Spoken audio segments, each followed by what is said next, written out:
Hello friends, good evening.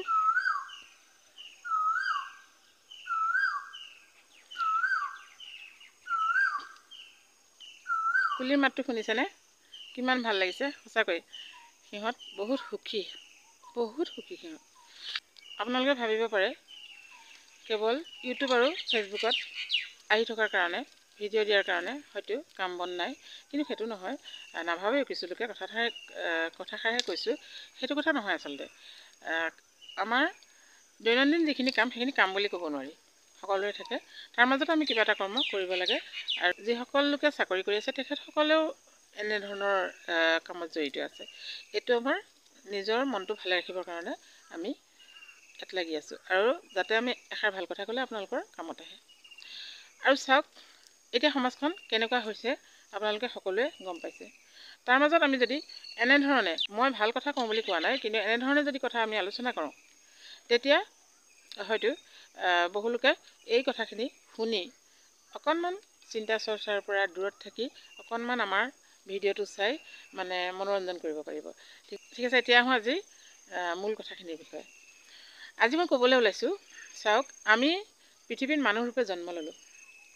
মানুহৰূপে জন্ম লৈ ক'ব নোৱাৰা হয় য'তে ত'তে খুন্দিয়ে যি টি কাম কৰি ফুৰিলে কি হ'ব বাৰু? তেনেকুৱাই হোৱা নাইনে? মানুহৰূপে জন্ম লৈ গোটেইখন পৃথিৱীখনত ক'ব নোৱাৰা হৈ ঘূৰি ফুৰিছে কিছু লোকে। আমি এই পৃথিৱীত কিমান ভাগ্যৰ বলত জন্ম লৈছোঁ চাওক। দুখন হাত দিছে কৰিবলৈ, দুটা ভৰি দিছে খোজকাঢ়িবলৈ, কথা পাতিবলৈ, শুনিবলৈ, আৰু যি কৰোঁ বোলো আমি সকলো কৰিব পাৰোঁ।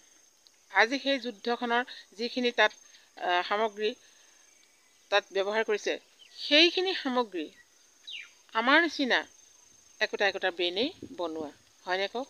গতিকে মানুহে কৰিব নোৱাৰা কাম কি আছে? আমি এই পৃথিৱীখনত জন্ম লোৱাৰ সাৰ্থক কিবা এটা কৰি থৈ যাব লাগে। একো কৰিব নোৱাৰিলেও এনেদৰে সামাজিক মাধ্যমত যদি দুটামান ভাল ভাল ভিডিঅ' দিয়ে, তেতিয়াও আপোনাৰ নাম থাকি যাব। মই নোৱাৰিছোঁ, মোৰ একোৱেই নাই, সেইটো মই কোৱা নাই দেই। সেইকাৰণে কৈছোঁ, কেনেকুৱা ধৰণৰ কিছুমান বেড নিউজ আপোনালোকে শুনিবলৈ পাইছে, ময়ো পাইছোঁ। সেইখিনিৰ বিষয়ে ক'বলৈ নাযাওঁ, কিন্তু কিয় হ'বলৈ গৈ আছে আজিৰ যুগত এনেধৰণৰ কামবোৰ। অন্ন, বস্ত্ৰ, বাসস্থান, এই তিনিটা বস্তুহে লাগে আমাক থাকিবলৈ, তাতকৈ বেছি নালাগে নহয়।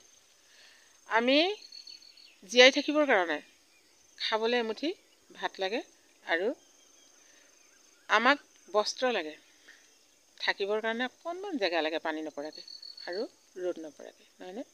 বস্ত্ৰ কিয় লাগে আমাক? প্ৰথম কথা, লজ্জা নিবাৰণৰ কাৰণে। দুই নম্বৰতে, শীত তাপ নিয়ন্ত্ৰণৰ কাৰণে।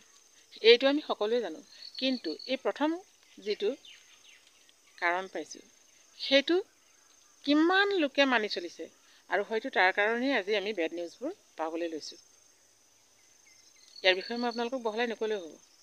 আৰু তাৰ পৰা আহি আমাৰ সাংসাৰিক জীৱনত বহুতো ব্যাঘাত জন্মিছে। মই ভাল কথা কৈ নিজে বৰ ভাল বুলি কোৱা নাই দেই, কিন্তু বহুত পাইছোঁ মানুহে নিজক কণ্ট্ৰল কৰিব লাগিব, কণ্ট্ৰল কৰিব পাৰিব লাগিব, তেতিয়াহে এখন সুখৰ সংসাৰৰ মুখ আপুনি দেখিবলৈ পাব।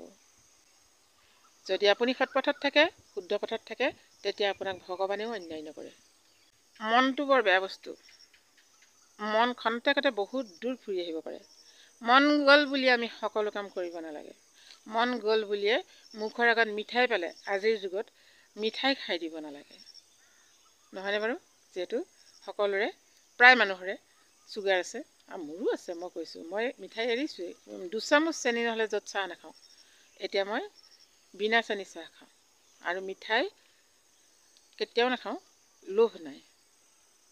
গতিকে ঠিক মিঠাইটোৰ ধৰণে সকলো লোভ ত্যাগ কৰিব লাগিব বয়স অনুযায়ী, হয়নে নহয়? মনে ক'ব যে বৰ ধুনীয়া বস্তু এটা পাইছোঁ, খাওঁ খাওঁ লাগিছে, খাই দিওঁ, কিন্তু যদি খালে আপোনাৰ অপকাৰ হয়, আপুনি নোখোৱাই ভাল। সেই সময়ত আপুনি নিজৰ মনটোক বান্ধি ৰাখিব পাৰিব লাগিব। মই কি ক'বলৈ ওলাইছোঁ আপোনালোকে নিশ্চয় ধৰিব পাৰিছে। তেনেধৰণে যদি সকলো আগবাঢ়ে, নিশ্চয় আপোনালোকে এসাঁজ সুখৰ ভাত খাবলৈ পাব, হয়নে কওক? কিন্তু এই মনটোক যদি ধৰি ৰাখিব নোৱাৰে, গৈ গৈ সময়ত বৰ বেয়া কাম কৰেগৈ। আৰু শুনি থকা নিউজবোৰ তাৰে এটা প্ৰমাণ, হয়নে নহয়? গতিকে কথাখিনি কেনেকুৱা পালে আপোনালোকে জনাব। নেক্সট ভিডিঅ'ত লগ পাম। ধন্যবাদ।